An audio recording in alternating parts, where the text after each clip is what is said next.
أعوذ بالله من الشيطان الرجيم. Wabarakatuh. Bismillahirrahmanirrahim. Alhamdulillahirabbil alamin. Wassalatu wassalamu ala sayyidina Muhammad miftahi babi rahmatillah adada ma fi ilmillah salatan wa salaman daimaini bidawami mulkillah wa ala alihi wa sahbihi wa man walah.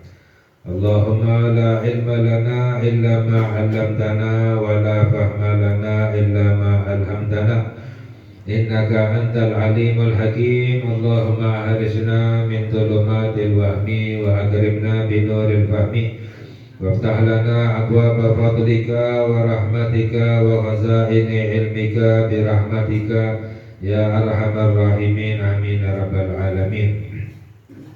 Qala musannif radhiyallahu ta'ala anhu wa nafa'ana bihi wa bi ulumihi fid dharain. Alhamdulillah, kita melanjutkan kajian kita di dalam kajian kitab An-Nasaih Ad-Diniyah yang disusun oleh Al-Imam Al-Habib Abdullah bin Alwi Al-Haddad radhiyallahu ta'ala anhu wa nafa'ana bihi wa bi ulumihi fid dharain. Dan sampai pembahasan kita tentang apa saja penyakit-penyakit hati yang harus kita kaji, yang harus kita ketahui agar kita bisa membersihkan hati kita dari penyakit-penyakit hati.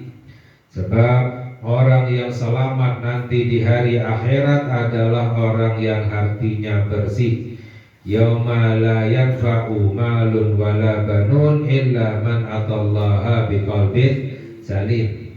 Allah berfirman yang artinya di hari akhirat nanti tidak bermanfaat harta, tidak bermanfaat anak, harta sebanyak apapun, jabatan setinggi apapun, anak keturunan sebanyak apapun, sepintar apapun, semuanya tidak bermanfaat, semuanya terputus. Hanya di dunia ini, namun ketika meninggal semuanya tidak ada manfaatnya lagi. Yauma la yanfa'u malu wala banun illa man atallaha biqalbin salim, kecuali orang yang mendatangi Allah dengan membawa hati yang selamat.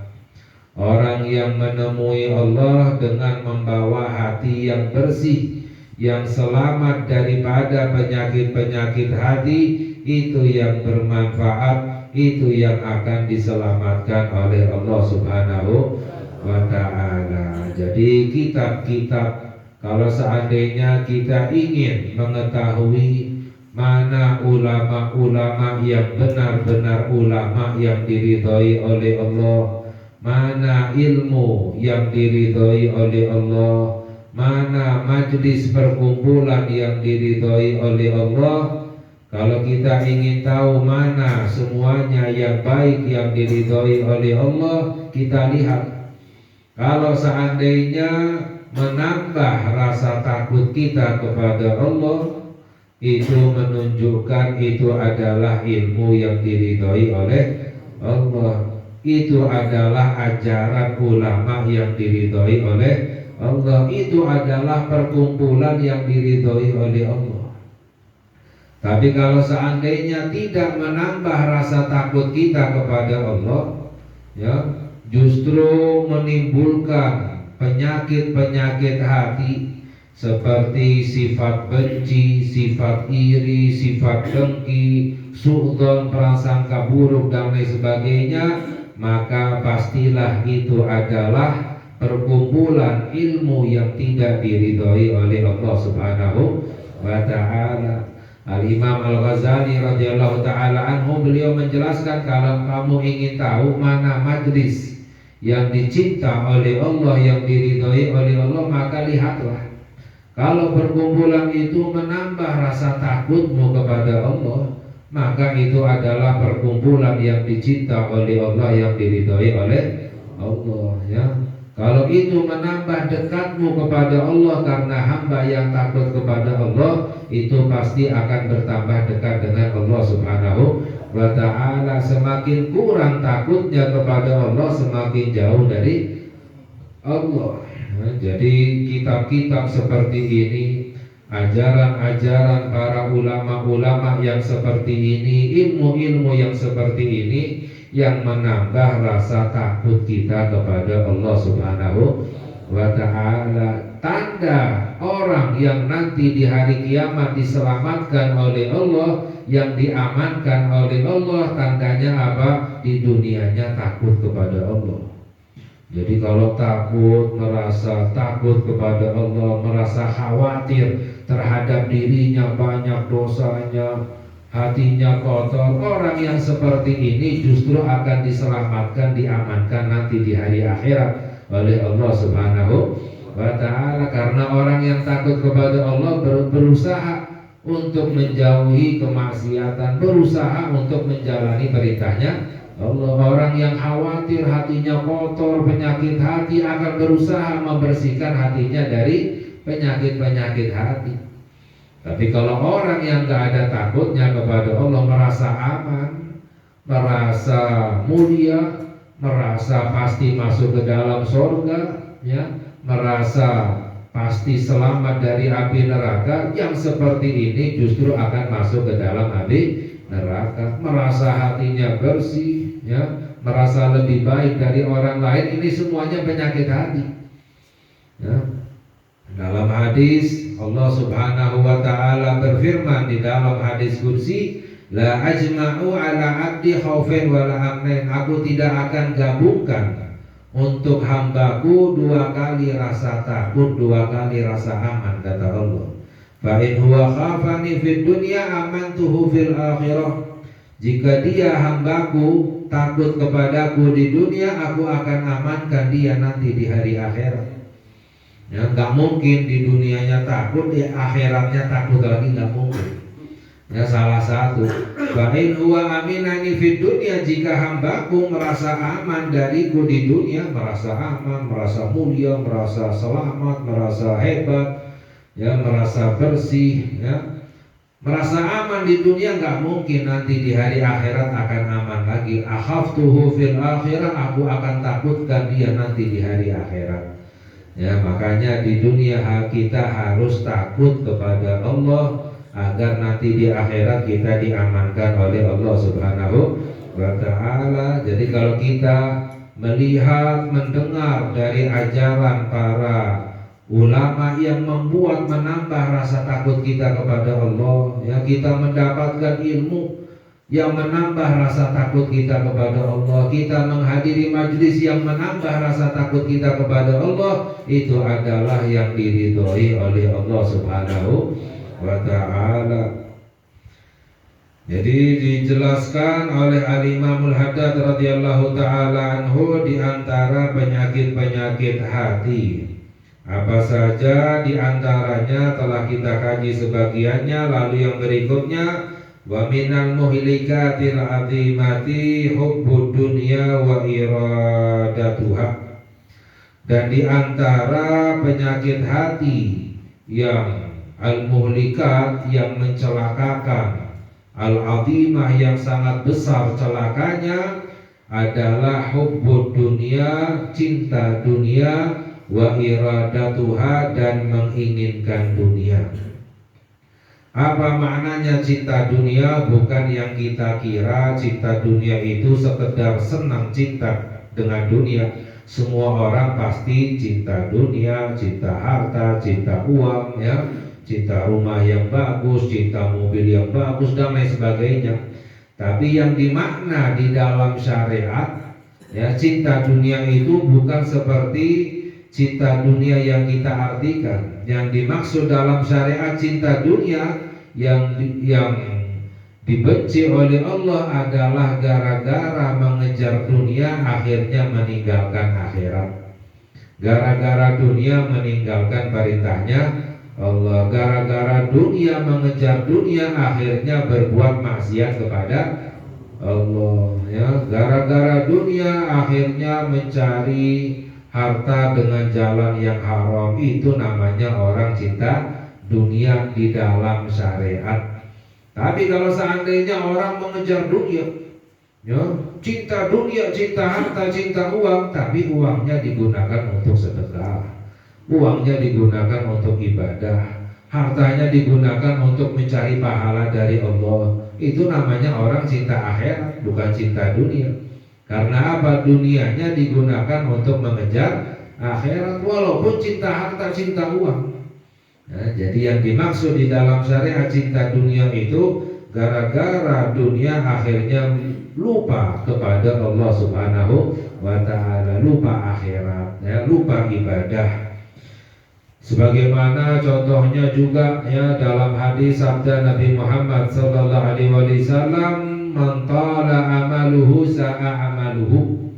Barang siapa orang panjang angan-angannya, maka amalannya pasti buruk, perbuatannya itu pasti buruk. Apa itu panjang angan-angan? Bukan seperti yang kita artikan panjang angan-angan, banyak angan-angannya, banyak rencananya, bukan. Tapi makna panjang angan-angan di dalam syariat adalah lupa mati, ya, melupakan kematian, ya, memastikan dirinya itu akan hidup lebih lama. Padahal kita nggak tahu kapan ajal datang. Namanya ajal bisa datang kapanpun, nggak ada yang tahu. Bahkan yang paling dekat itu adalah kematian.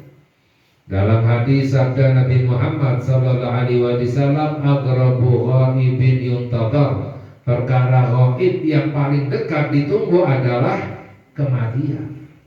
Maknanya apa? Kalau sudah datang ajalnya, nggak mundur sedetik pun, nggak maju sedikit pun. Jadi orang yang menganggap, memastikan dirinya akan hidup lebih lama, itu namanya orang panjang angan-angannya, ya. Bukan berarti banyak angan-angannya, banyak rencananya. Misalnya ada orang banyak rencananya, banyak angan-angannya, tapi selalu ingat mati, itu namanya orang pendek angan-angan dalam syariat, ya.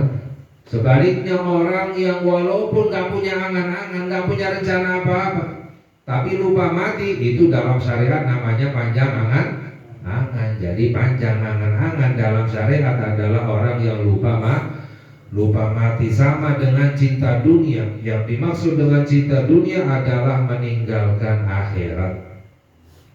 Wa iradatuha, menginginkan, mendapatkan dunia, akhirnya sampai meninggalkan akhirat, meninggalkan beramal, meninggalkan ibadah. Wa syiddatul hirsi 'alaiha wa raghbatu fiha, dan sangat rakus terhadap dunia, yang sangat menginginkan dunia. Akhirnya apa? Meninggalkan akhirat, meninggalkan ibadah karena kerakusannya terhadap dunia. Ya, manusia itu sifatnya itu rakus terhadap dunia. Apa maknanya rakus? Nggak pernah kenyang manusia itu.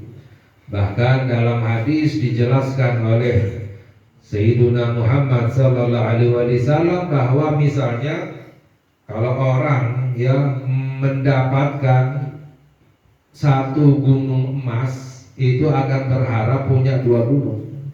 Udah punya satu emas sebesar gunung, itu akan berharap jika seandainya punya dua gunung. Punya dua, coba kalau seandainya tiga, terus seperti itu, ya.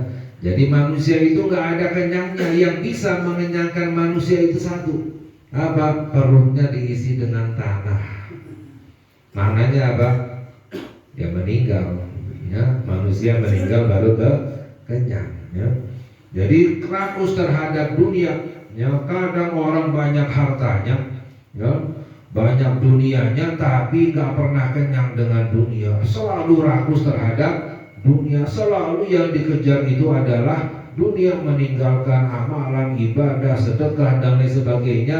Ini namanya sebenarnya dalam syariat orang yang miskin.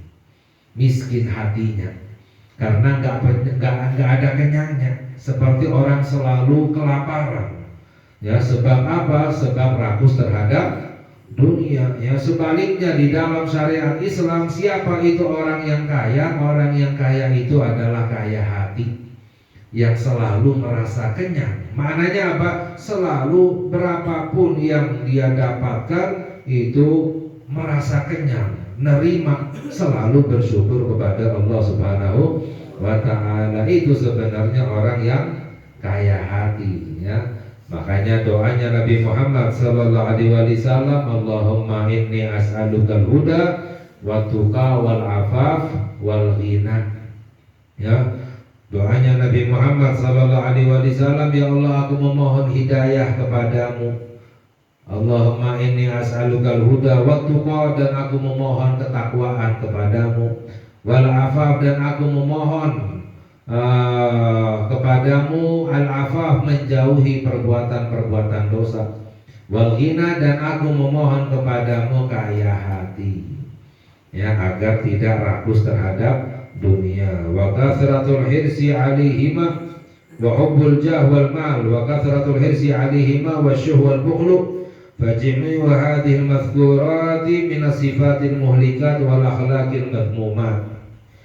Wa man ahabba dunya wa aradaha washtadda hirsuhu 'alaiha wa 'azumat raghbatuhu fiha faqad ta'arrada bidzalika li khatarin 'azimin wa wa'idin minallahi syadidin. Dijelaskan, barang siapa orang yang cinta dunia, menginginkan dunia, dan sangat rakus terhadap dunia, dan besar keinginannya terhadap dunia, maka telah menghadapi bahaya yang sangat besar. Menghadapi bahaya yang sangat besar, ya. Wa wa'idin minallah, dan juga menghadapi ancaman dari Allah yang sangat keras, ya. Apa itu? Di dalam Al-Quran, Allah Ta'ala, Allah berfirman, man kana yuridul hayatad dunya wa zinataha nuwaffi ilaihim a'malahum fiha wa hum fiha la yubkhasun ulaika alladhina laysa lahum fil akhirati illa an-naru wa habita ma sana'u fiha wa batilum ma kanu ya'malun. Allah berfirman yang artinya, barang siapa orang yang menginginkan kehidupan dunia, cinta dunia, wa zinataha, menginginkan keindahan dunia, ya, nuwaffi ilaihim a'malahum fiha wa hum fiha la yubkhasun, kami akan penuhi pekerjaan mereka di dalam dunia dan mereka tidak akan dirugikan, dikasih oleh Allah. Ya, banyak kita lihat orang rakus terhadap dunia, cinta dunia, meninggalkan amalan, meninggalkan ibadah, meninggalkan, ya, akhirat, ya, rakus, selalu bekerja untuk dunia. Diberi oleh Allah Subhanahu wa ta'ala, kami penuhi pekerjaannya di dunia, balasannya di dunia, karena kerjaan mereka, karena usaha mereka mengejar dunia, diberi oleh Allah dan mereka tidak dirugikan, ya. Ulaika, namun mereka itulah, laisa lahum fil akhirati, tidak mendapatkan apa-apa nanti di hari akhirat, illa naru, kecuali api neraka. Ya, na'udzubillah min dzalik. Jadi orang yang namanya rezeki semua datangnya dari Allah Subhanahu wa ta'ala. Kita ini hanya berusaha saja, tapi dapat atau tidak dapat itu sudah aturannya Allah. Jadi sebenarnya orang yang bekerja keras untuk mencari dunia, mendapatkan dunia, ketika mendapatkan dunia itu adalah pemberian dari Allah Subhanahu wa ta'ala. Jadi orang-orang yang cinta dunia, meninggalkan akhirat, meninggalkan ibadah, kerja untuk dunianya, diberi oleh Allah, janji Allah di dalam Al-Quran. Tapi hati-hati, ya, dia mendapatkan balasannya karena pekerjaan mereka di dunia, di hari akhirat tidak mendapatkan apa-apa lagi kecuali api neraka. Wa habita ma sana'u fiha, dan akan gugur, ya, sia-sia yang mereka kerjakan di dalam dunia. Usahanya, kerja kerasnya, banting tulangnya mendapatkan dunia, semuanya sia-sia. Ketika mati sudah semuanya hangus, ya, tidak bermanfaat lagi, ya. Wa batilum ma kanu ya'malun, dan batil, ya, maknanya terhapus semua yang dahulu mereka kerjakan. Makanya orang yang berakal, orang yang benar-benar beriman tetap mencari dunia. Bukan berarti orang beriman tidak mencari dunia. Diperintahkan kita untuk mencari dunia sebanyak-banyaknya, tapi untuk akhirat. Gunakan dunianya untuk ibadah kepada Allah. Dunianya itu hartanya digunakan untuk mencari pahala dari Allah. Itu namanya orang cinta akhirat. Itu yang dimaksud dalam hadis sabda Nabi Muhammad sallallahu alaihi wasallam, "Ad-dunya mazra'atul akhirah." Dunia itu adalah ladangnya akhirat, ya. Sawahnya akhirat itu dunia. Jadi kita menanam, ya menyiram, ya panennya nanti untuk di hari akhirat. Itu orang yang dunianya digunakan untuk ibadah kepada Allah Subhanahu wa ta'ala. Apa maknanya digunakan untuk ibadah? Yang pertama, digunakan untuk menafkahi keluarga, ya. Yang kedua, digunakan untuk banyak sedekah, ya. Yang ketiga, digunakan untuk syiar-syiar Islam, untuk majelis dan lain sebagainya. Jadi hartanya itu digunakan untuk mencari pahala dari Allah, mencari ridhonya Allah Subhanahu wa ta'ala. Wa qala ta'ala, dan juga Allah berfirman di dalam Al-Qur'an, "Man kana yuridul ajilata ajjalna lahu fiha ma nasha'u liman nuridu thumma ja'alna lahu jahannama yaslaha madhmuman madhura." Allah berfirman yang artinya, man kana, barang siapa orang yang menginginkan dunia, kami akan berikan dunia kepadanya, kata Allah. Ya, orang sekarang kita lihat orang rakus terhadap dunia, mencari dunia, lupa akhirat, lupa mati. Mereka mendapatkan dunia, mereka mendapatkan apa yang mereka inginkan, karena ini sudah ditetapkan oleh Allah, dijanjikan oleh Allah. Barang siapa yang menginginkan dunia, kami akan berikan kepadanya sesuai dengan usahanya, kerjaannya, ya. Mana sya'u, namun sesuai dengan kehendak kami, kata Allah.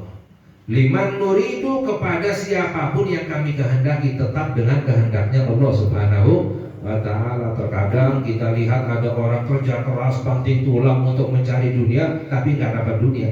Mengapa? Orang yang mendapatkan rezeki apapun itu adalah aturannya Allah, kehendaknya Allah Subhanahu wa ta'ala. Itu untuk menunjukkan, ya, kadang kita lihat orang kerja keras mendapatkan apa yang dia inginkan.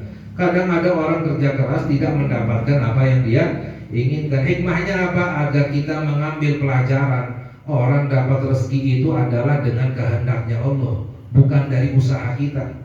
Kalau dari usaha kita, berapa banyak orang yang usahanya lebih besar daripada kita tapi tidak mendapatkan, ya.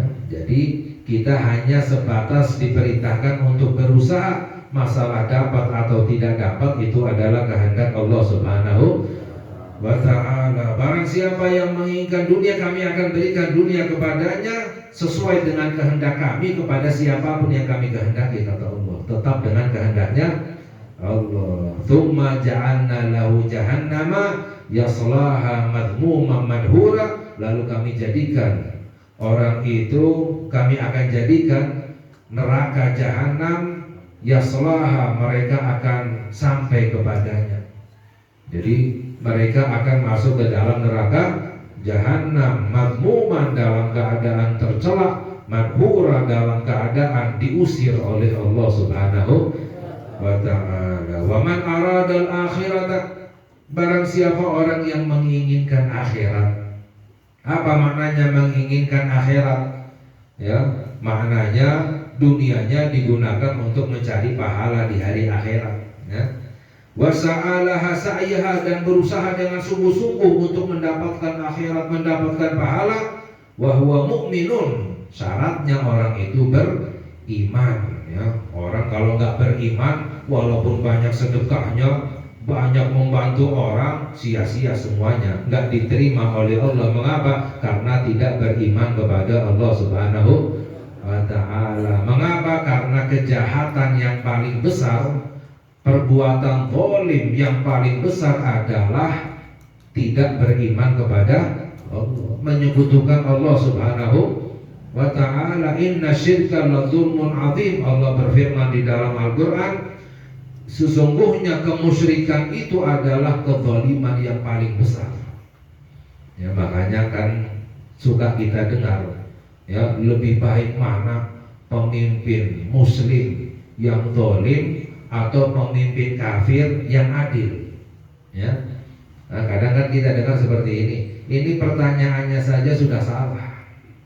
Mengapa? Gak ada orang kafir yang adil, gak ada.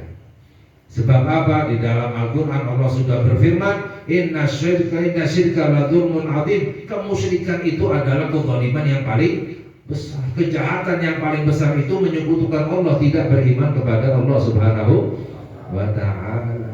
Ya.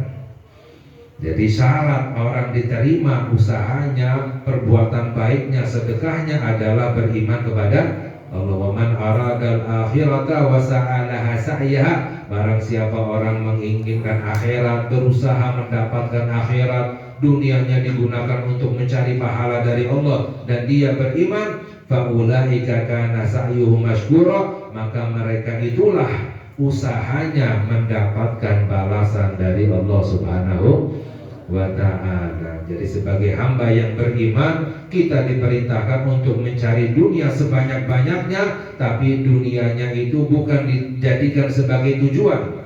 Dunianya itu dijadikan sebagai fasilitas. Tujuannya untuk apa? Untuk kita mendapatkan ridhonya Allah, untuk kita mendapatkan pahala dari Allah, untuk kita mendapatkan kebahagiaan di hari akhirat, ya. Semoga Allah memberi hidayah kepada kita, Allah memberikan taufik kepada kita, kemampuan untuk bisa berbuat taat kepada Allah. Ya, semoga dosa-dosa kita diampuni oleh Allah, hajat kita dikabulkan oleh Allah. Amin ya rabbal alamin. Wa sallallahu ala sayyidina Muhammad wa ala alihi wa sahbihi wasallam. Walhamdulillahi rabbil alamin. Wassalamualaikum warahmatullahi wabarakatuh.